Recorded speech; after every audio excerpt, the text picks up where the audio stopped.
We're now talking to MELTT. Why don't you start by introducing yourselves? Sure, my name is Chris Smith. I sing, I play guitar. On the record, I play some bass synths and stuff like that. I'm James Turner. I'm the drums and percussion of the group. Hi, I'm James Porter. I play guitar and keys and sing live, and then we all do a bunch of stuff on the records. And we're just missing Ian Winkler is the other guy. He plays bass live. Keys and stuff. And I know you're from Vancouver. Yeah. You know, could you give me some idea of your background? So we all I actually was born in England and I grew up there until I was 9 years old. But then I moved to Vancouver. And then, Me and Chris are North Shore born and raised in the same community. I've known Chris since I was in kindergarten, actually. So we're about 6 years old, 5-6 years old. And we grew up together, and Chris moved to Peru when he was 9-10 years old, and then he came back and we started playing music together when we were quite young, I guess 11 years old when he came back, and did some cover band stuff for our grade 6-7 dances, and and then kind of formed a cover band in high school. James moved over, and we all kind of formed a 5-piece cover band, us 3 plus 2 other members. And we did that all throughout high school, and then after high school we kind of decided that we'd like to do some original music, so everyone kind of went their separate ways over university, and we stuck around, and we made MELTT. That was right after high school. How long has MELTT been together? That was 2014, I guess, is technically, we graduated 2013, and then we kind of messed around for a year. James was in Montreal, but 2014 is when we started working on original music as MELTT. Yeah, and that was kind of just the 3 of us recording at first. And it got a little bit more serious, I think, once we started making our Visions EP. We started seeing a little bit more viability in the project, and maybe actually really pursuing it. We were a college band at the time, I'd say. I think 2014 we started as a college band. We started writing and doing our own music as well, but like Chris said, 2017, as we were nearing the end of university, is when we kind of started thinking of music more as an actual possible career path. What which university did you go to?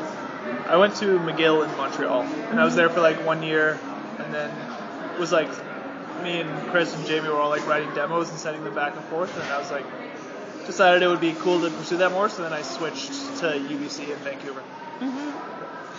Yeah, I went to Cap U at the start, which is just also on the North Shore of Vancouver, and then I went to UBC for my last 3 years, so I transferred, and so me and James were at UBC together for most of our university, and Chris went to Cap at the beginning as well. I think he did film, and that's where we... Yeah, Capital University in North Vancouver. I know, there's a lot said about the Montreal music scene. What about Vancouver? Does that have what's the music scene like there? There's definitely a scene. It's hard because it's such an expensive city. I think Montreal is a lot more welcoming because it's just a cheaper city for artists.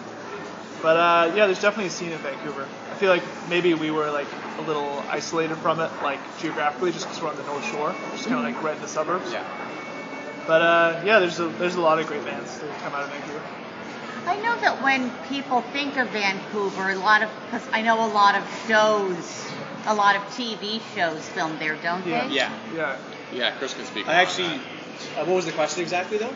It was about Vancouver. There's a lot of TV shows involved there. I actually went to film school. That's what my university education was. I actually work in the film industry as well. That's my side kind of money source.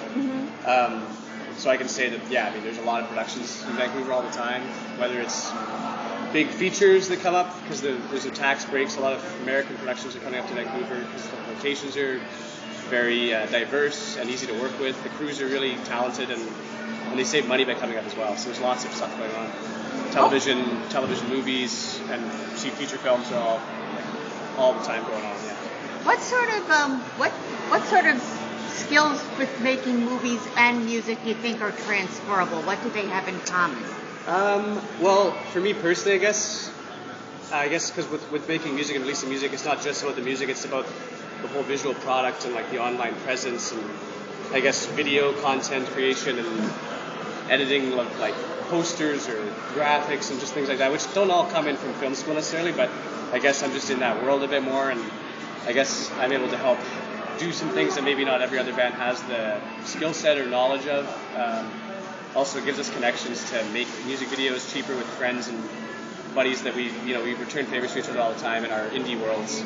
Yeah, so having it's Chris come in involved with film, pretty helpful. Yeah, it's been really big for us, helping us out with like music videos and visualizers and photos, and he's kind of the go-to guy when it comes to the visual, at least putting the visuals together. So, yeah. So you're really self-contained in that way. Pretty decently, on the music and the visual aspect.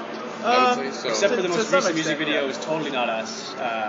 But again, it was my connections through film that made it kind of start happening in some ways. So there's always some kind of And link, I think, as in well, our scene.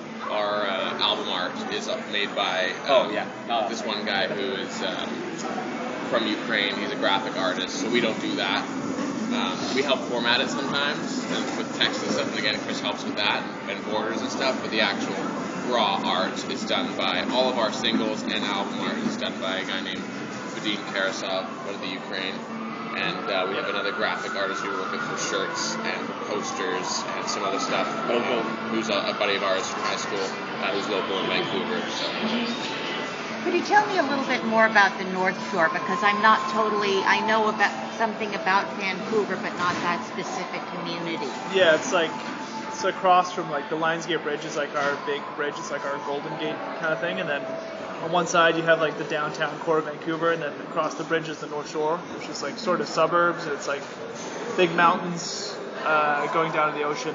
It's just like houses on there. It's kind of like the tie from the downtown. If you go the other direction, you go into the valley and you go into Richmond and into the kind of Metro Vancouver cities, but if you go the other way where the North Shore, we're kind of like the gateway to Whistler and to Squamish, and so you've got a lot more, like James said, a lot more trees and mountains and parks and hiking, and so it's just a little bit, just a little bit, one bridge away from the city, so you're still close, but you've got a little bit more suburban kind of areas and a little bit more in nature, kind of tucked away like that. So. You're described as psychedelic band. Is that an adjective you're comfortable with? Yeah. I think it's something we relate to, like in terms of it's like we like very like surreal imagery and like music, and I think we're like very passionate about music, but like old music that could be considered psychedelic music, like from the '60s, but also like there's the like neo psychedelic kind of bands like Tame Impala, and something we definitely relate to and like think of as like sharing similarities with our sound and stuff. Yeah. It's like kind of an experience that can take you into somewhere else, like you're in a dream or something, like kind of surreal, emotional.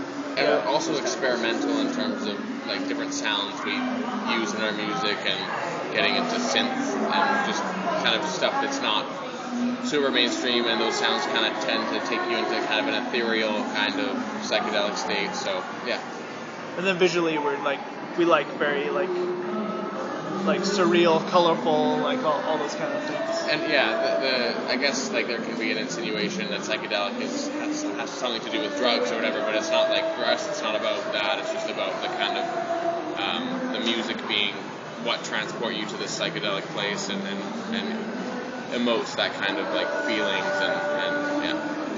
Yeah, I mean, that also makes me think of Pink Floyd, who were considered psychedelic, but except for Syd Barrett, I don't think they were really a druggy type band. It was all in the music and the atmosphere. Yeah, it's way more of that. Exactly, yeah. It's more just with the products that we make.